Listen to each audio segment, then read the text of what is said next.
Goeienaand en baie welkom by ons oordenking die 21ste van Augustus en ek hoop dat dit met elkeen ook baie goed gaan. Dit is ons goeie nuus om 7, soos wat ons dit maar deesdae noem. Nou ja, ons gaan so 'n bietjie begin, ons het nou klaar met 'n reeks uit Psalms uit en ons gaan so 'n bietjie, net so 'n paar keer kyk na die kruis in die Ou Testament. Nee, waar in die Ou Testament sien ons al hierdie duidelike vooruitsig na dit wat Jesus Christus vir ons kom doen het, 'n verduideliking ook daarvan. En vanaand is dit 'n baie bekende gedeelte uit Genesis uit, maar voordat ons dit saam deurwerk, kom ons vra vir die Here se leiding. Getroue hemelse God en Vader, hoe heerlik om U te mag ken en Here net ook met U woord te kan besig wees op hierdie manier ook. Dat U woord net so 'n wonderlike boek is vol insig en wysheid en dat ons ook leer die pad van verlossing, dat U self daarin aan ons openbaar, dat ons U daardeur kan leer ken. Mag U dan ook so vanaand, Here, deur U woord aan U woord kom, wil U ons leer, wil U ons lei, wil U deur die Gees ons nader aan U trek, wil U ons ook die lig op die pad laat skyn. Ons bid dit, o Vader, in die wonderlike naam van Christus Jesus, ons Here. Amen. Ja, dit is altyd vir my treffend troosvol om te sien hoe die Here baie keer die mees onwaarskynlikste mense gebruik om groot dinge te doen, ook in sy koninkryk. Nee, Abraham, 'n bekende figuur in Christendom, was 99 jaar oud toe die Here vir hom goeie nuus gegee het. En die eerstens het die Here sy naam verander van Abram na Abraham, nee, van vader na vader van vele, of vader van baie. Maar tweedens het die Here vir hom nog ander goeie nuus gehad. Nee, lees gerus saam met my ook wat sê Genesis 17. God het ook nog vir Abraham gesê, jy moet jou vrou nie meer Sarai noem nie, haar naam is nou Sara. Ek sal haar seën en vir jou 'n seun uit haar gee. Ja, ek sal haar seën en nasies en konings van volke sal uit haar voorkom. Toe het Abraham op sy knieë geval en hy het gelag en gedink, kan daar vir 'n man van 100 'n kind gebore word, of kan Sara wat 99 is, 'n kind in die wêreld bring? So ons sien hierso eintlik hoe Abraham, hy het gelag. Sy lag was eintlik aansteeklik. Nee, Sarai, wat sy naam vorstelik beteken, word na Sara, prinses, verander. En sy het ook gelag. Nee, Genesis 18 leer dit vir ons, vers 10 tot en met 12. Toe sê die een, dis nou een van die engele wat aan hulle verskyn het, ek sal beslis volgende jaar hierdie tyd na jou toe terugkom en dan sal jou vrou Sara 'n seun hê. Sara het by die tentopening gestaan en afluister, en die een wat gepraat het was in die buitekant. Abraham en Sara was al albei baie oud, en Sara was verby die ouderdom van kinders in die wêreld bring. En daarom het sy by haarself gelag en gedink, sal ek nog genot kan hê nou dat ek afgeleef is, en dit met my man wat oud is. Dit is eintlik pragtig hoe albei van hulle na hulle gelag gesê het, nee, in Genesis 17 sê Abraham, hy dink Sara is bietjie oud, en dan in Genesis 18 dan sê Sara, sy dink Abraham is 'n bietjie oud. Nou goed, hoe ook al sê, God het hulle albei se spottende lag gehoor, en hy het dit dan ook verander in 'n verblydende lag, toe hy vir hulle 'n seun gegee het. En die seun se naam dan ook Isak, wat beteken hy lag, nee, iets van 'n goddelike humor ook daarin. Nou, hoe ons dit moet verstaan is dat water is lekkerder vir die wat dors is, nee, kos is lekkerder wanneer jy regtig honger is. So, dink jy nie miskien het Sara baie meer vreugde gehad toe sy op daai baie hoë ouderdom van 90 jaar 'n kind in die wêreld gebring het nie.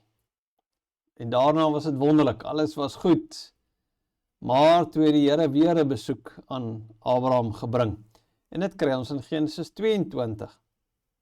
'n Ruk na die vorige gebeurtenisse het God vir Abraham op die proef gestel en vir hom gesê, Abraham, hy het geantwoord, hier is ek.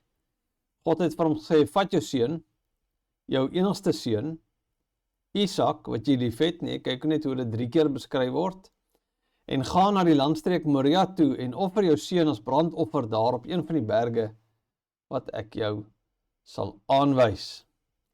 So wat hier moet raak sien, is dat hierdie keer lag Abraham nie, hy huil ook nie, hy stry ook nie. Nee, Abraham het geleer om die Here te vertrou as die God wat voorsien. So na hierdie toets, na die opdrag van die Here, dan gaan Abraham en hy gaan doen dit.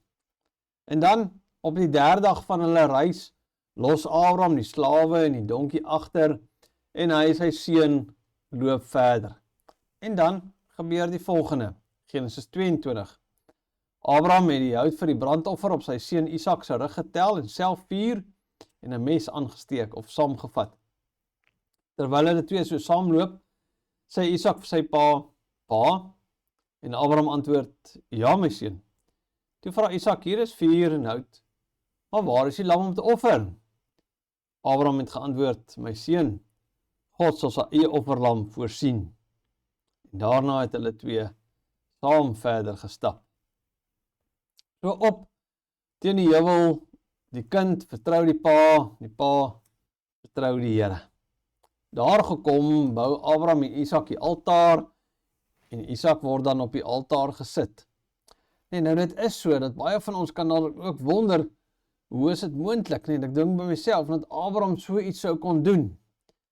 En dit is interessant hoe die kommentare ook hiermee worstel. Nee, sommige verklaarders sal sê, dat ons moet 'n gedagte hou, dat in Abraham se tyd was kinderoffers nie iets vreemds nie, en daarom was Abraham eintlik maar 'n bietjie gewoon daaraan. Anders sal weer sê, ja, Isak was waarskynlik maar 'n tiener, en daarom, nou goed, ek dink nie, ons moet die saak minder probeer maak as wat dit is nie. Nee, hierdie is 'n geweldige geloofstoets vir Abraham. En ja, moontlik is dit so, al het ander volke hulle kinders geoffer vir hulle gode, dink ek nie dit hoegenaamd dit makliker gemaak het vir Abraham nie. Nee, inteendeel, ek bedoel, hy aanbid die enigste ware God. Hoe moet hy nou sy kind gaan offer? Dis asof mense brein eintlik so 'n bietjie breek as mens daaraan dink. Nee, jou gedagtes draai vas.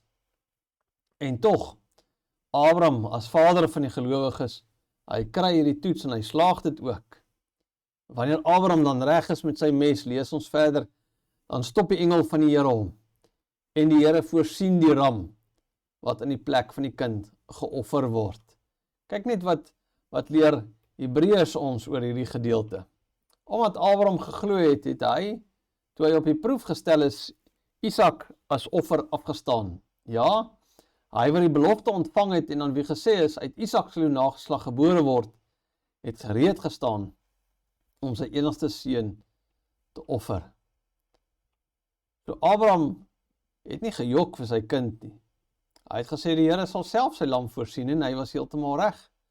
Vir Isak om te bly lewe, moes die Here plaasvervangend iemand anders gee. Iets anders gee, en dis waar die lam vandaan kom.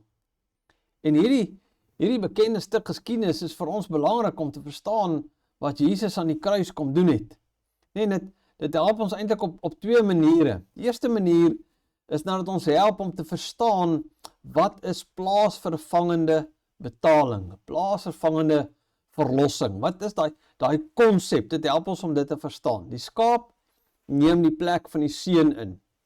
En die tweede manier waaroor dit ons dit help, is om vir ons die konteks te gee van wat presies Jesus aan die kruis kom doen het. Die Here het vir Abraham gestop, moenie. Maar Christus is nie gestop nie. Nee, sê Romeine 8 vers 32, hy het sy eie seun nie gespaar nie, maar hom oorgelewer om ons almal te red. Sal hy ons dan nie al die ander dinge saam met hom uit genade skenk nie? Die Here het deur die engel van die Here vir Abraham gestop, hy het sy seun gespaar. Maar hy het sy eie seun nie gespaar nie. En daarom wat Romeine sê, maar as die Here bereid is om dit te doen, hoeveel te meer nie al die ander dinge waaroor ons ook soveel bekommerd is nie. So die evangelie van die kruis begin in Genesis al. Ja, God self gaan mens word, hy gaan homself gee, hy sal die lam wees, hy sal sy eie lam voorsien, die een wat plaasvervangend ons straf sal dra. En op grond daarvan kan Paulus skryf in Romeine 10 vers 9 tot 10, en hierdie woord is die boodskap van die geloof, en dit is wat ons verkondig. As jy met jou mond bely dat Jesus die Here is, en met jou hart glo dat God hom uit die dood opgewek het, sal jy gered word. Maar die hart glo ons, en ons word vrygespreek, en met die mond bely ons, en ons word gered. Sien julle wat sê hy van redding? Hy sê, ons word gered. Word beteken nie jouself nie, maar plaatsvervangend deur die lam wat God self voorsien het. En daarom ook hierdie oproep wat die Here tot my en jou vandag rig. Met geloof, dieselfde geloof kan ons saam met Abraham die Here vertrou as die een wat sy eie lam voorsien. Dat hy sy seun, dat hy vir Jesus laat sterf het, maar ook weer opgewek het uit die dood. En dat ons daarom kan weet, maar is net in Jesus Christus, die een wat in my plek kom staan het, dat ons 'n vaste koninkryk het, 'n vaste toekoms, wat net so seker is, soos wat ek seker is, Jesus Christus het sy lewe vir my kom gee. Plaatsvervangend, die Here het sy eie lam voorsien. Amen, kom ons bid. Here, dankie dat u liefde vir ons so groot is, dat ons nie hoef te wonder of ons u sin is nie, dat ons nie daaroor hoef te twyfel nie, dat ons nie onseker hoef te wees oor ons toekoms nie, maar kan weet dat u het u lam voorsien, u seun, die een wat homself gegee het as 'n volkome versoening vir al ons sondes. Mag ons daaraan vashou, Here, as ons hoop en ons troos, en mag ons u loof en prys elke dag vir daai heerlike, wonderlike genade. Amen. Ek hoop julle het 'n heerlike Woensdag aand en 'n pragtige week verder. Groetnis.